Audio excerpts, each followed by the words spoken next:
आसीगला फेरीवाला आसीगला सिंदूर चूड़ी कानफुल नाकफुल rubber girder जी जहाँ नेबार अच्छी जल्दी आस। रघुआ एमिति बुद्धी बुद्धी दिन सारा तार जिनिस बिक्री करे। गोटे दिन से रास्ता धारे गौरा तार छेड़ी मानक चरिबा को छाड़ी दे मोबाइल धरी बसी थाई। एतिकी बेले रघुआ सही बाट दे साइकेल धरी जाऊ थाई। हठात गौरार गोटे छेड़ी दौड़ी आसी साइकेल भितरे पशि जाए आउ रघुआ सेठी पड़ी जाए। अरे एई टका तते कौन देखा जाउनी? छेड़ी चोरेइबा को आसीचु ना मोबाइल देखिबा को? रघुआर पाटी शुणी गौरा चमकी पड़े। मोबाइल टा फटकी तले रखी दिए। एथिरे मु आउ कोन करि परिबी? जीवजंतु माने तो चलाबुला करिवे, दौड़ा दौड़ी भी करिवे। सेथिरे जदि तांको सामना को केही आसीबो ना से तो पड़िबो। छी छी छी छी किते अभद्र पिंडाटा एपटे पड़ी मु खंडिया हेछि। मते भूल मागिबा अपेक्षा मुंडटा भाषण दउछि। आजि कालिया टका परा ए पिंडा तते जदि छेड़ी बगाड़ करने को आसुना ना दया करी तु निरीह जीव गुड़ार आ जीवन नेनी। जदि एबे से छेड़ीर किछि हेई थांता गाड़ी पाखरु तू जेमिति आ छेड़ी चरेइबा को न आसु।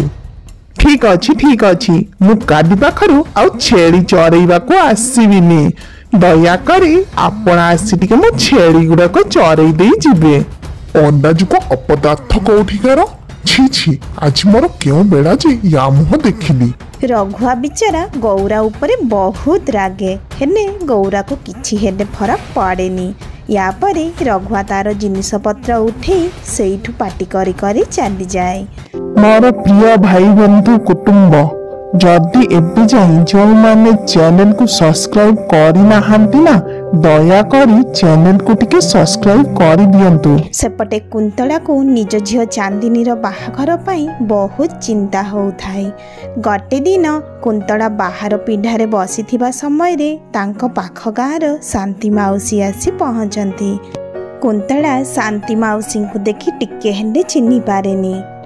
मो पाख जंगल मधुपुर आसी तम झील चांदिनी पाई विवाह प्रस्ताव नहीं पिला डाक्तर अच्छी। सतरे एटा तो बहुत भल प्रस्ताव। मो झील भी पाठ पढ़ुची से देख देख आ 2 बरस भीतर ना डाक्तराणी हेई जिबो। तेबे आउ डेरी करी लाभ कौन? जदि बाहाघर पाई प्रस्तावटा पक्का करी देबा। हाँ हेला जे माउसी कन्या बर भी तो टिके मुहामुही हेबा दरकार ना। ता संगे आमे भी तो टिके बर देखा करिबु ना। बरर मुहटा न देखिले केमिते बाहाघर राजी हेई जिबु। ठीक कहिद आसंता रविवार दिन मु पिला को सांगरे धरी कन्या देखा करने को आसबि आ तमे माने भी सेठी बर देखा करि नब। शांति देवी कुंतला को एमिति कही सेठू बाहरी चली जाती।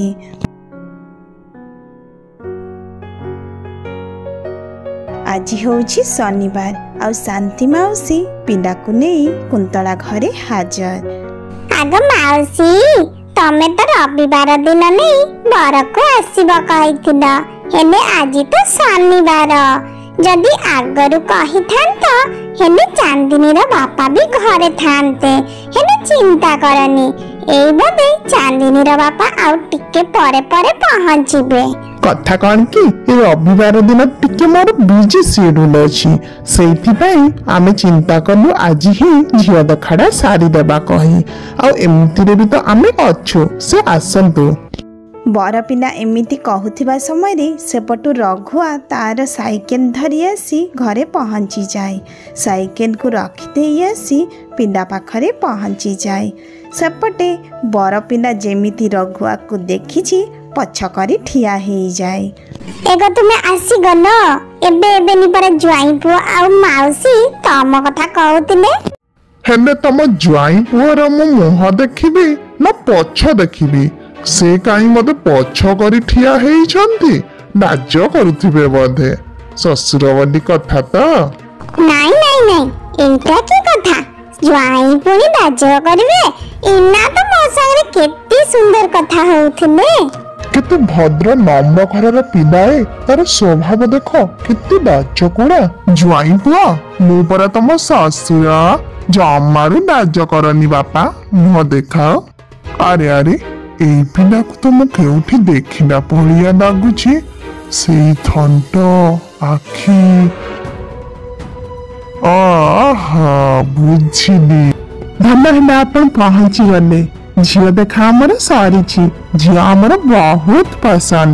ଆଉ ଆମେ ବାହାଘର ଦିନ ଠିକ କରି ଆପଣଙ୍କୁ ଜଣେଇଦେବୁ। ଏବେ ଯାଉଛୁ। ଆରେ ଜ୍ୱାଇଁ ପୁଅ, କୁଆଡେ ଯିବ? ଛେଳି ଜଗିବାକୁ? ବଗାଳିଆ କୋଉଠିକାର? କିଏ କହିଲା ୟାକୁ ଡାକ୍ତର? ଇଏ ତ ଡାକ୍ତର ହେବାର ଯୋଗ୍ୟ ନୁହଁ।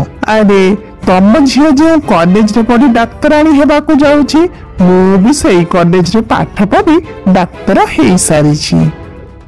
ଜାଣିଛ, ମୋ ମାଙ୍କୁ ନା ଡାକ୍ତର ଜ୍ୱାଇଁ ପାଇବାର ନିଶା ଧରିଛି। ସେଇଥିପାଇଁ ସେ ସମସ୍ତଙ୍କୁ କହି ବୁଲୁଛନ୍ତି ଯେ ମୁଁ ଡାକ୍ତରାଣୀ ପାଠ ପଢୁଛି, ଆଉ 2 ବର୍ଷ ଭିତରେ ଡାକ୍ତରାଣୀ ହେଇଯିବି କହି। ମୁଁ ଏବେ କଣ କରିବି ବୁଝିପାରୁନି। ଆଚ୍ଛା କଥା କହିଲ, ତମ ମାଙ୍କୁ ଡାକ୍ତର ଜ୍ୱାଇଁ ଦରକାର ତ? ମୁଁ କଣ ଡାକ୍ତରରୁ କମ୍? ଏତିକି ଛେଳି ବଗାଳ କରୁଛି। ଛେଳି ମାନଙ୍କର ଛୁଆଠୁ ଆରମ୍ଭ କରି ସମସ୍ତଙ୍କର ଯତ୍ନ ନେଉଛି। ମୁଁ ବି ତ ଗୋଟେ ଡାକ୍ତର ନା। ଦେଖ, ମୁଁ ତମ ଘରେ ପ୍ରସ୍ତାବ ନେଇ ପହଞ୍ଚୁଛି। ଛି ଛି ଛି, ତୋ ଭଳିଆ ଗୋଟେ ବଗାଳିଆ ଜ୍ୱାଇଁ ତ ମୁଁ କେବେ ହେଲେ କରିବିନି। ଆରେ ଦେଖ, କଥା ଯେତେବେଳେ ଏତେ ବାଟକୁ ଗଲାଣି ନା, ଆଉ କିଛି ସତ କଥା ବି ଜାଣିନିଅ। ମୁଁ ହେଲି ଏଇ ଗୌରାର ଜେଜେମା। ଆଉ ତମ ଝିଅ ବା କୋଉ ଡାକ୍ତରାଣୀ? ସେ ବି ତ ଛେଳି ବଗାଳ କରିବାକୁ ଯାଏ। ସେଦିନ ଯୋଉ ଜଙ୍ଗଲ ଭିତରେ ତମ ଝିଅ କଳା ଖାସୁଟା ହଜେଇଥିଲା ନା, ତାକୁ ପରା ମୋ ନାତି ଟକା 3 ଘଣ୍ଟା ଯାଏ ଖୋଜି ଖୋଜି ଆଣି ତମ ଝିଅକୁ ଦେଇଛି। ବାପା, ମା, ଜେଜେମା ଠିକ କହୁଛନ୍ତି। ଗୌରା ମତେ ବହୁତ ସାହାଯ୍ୟ କରିଛି। ଆଉ ମୁଁ ଗୌରାକୁ ହିଁ ବାହା ହେବାକୁ ଚାହେଁ। ସେଇଥିପାଇଁ ମୁଁ ଗୌରାକୁ ଘରକୁ ଆସିବାକୁ କହିଥିଲି। ଦେଖିଲ, ଶୁଣିଲ ତ ନିଜ ଝିଅ ମୁହଁରୁ। ଏଥର ମୋ କଥା ରଖ, 2 ଜଣଙ୍କର ବାହାଘର କରିଦେବା, ଆଉ ପଣ୍ଡେ ଛେଳି ରଖିଦେବା। 2 ଜଣ ଛେଳି ଚରେଇବାକୁ ଯିବେ। ଯେତେ ଯାହା କୁହ, ମତେ ଏ ଛେଳି ବଗାଳିଆ ଜ୍ୱାଇଁ ମିଳିବ କହି ମୁଁ କେବେ ହେଲେ ଭାବିନଥିଲି। ହେଲେ ଯାହା ହଉ, ସେ ଭଗବାନଙ୍କର ଯାହା ଇଚ୍ଛା ଥିବ। ଯଦି ସମସ୍ତେ ଏଇଥିରେ ଖୁସି ଆଉ ମୋ ଝିଅ ଖୁସି, ମୁଁ ବି ଏ ବାହାଘରରେ ଖୁସି।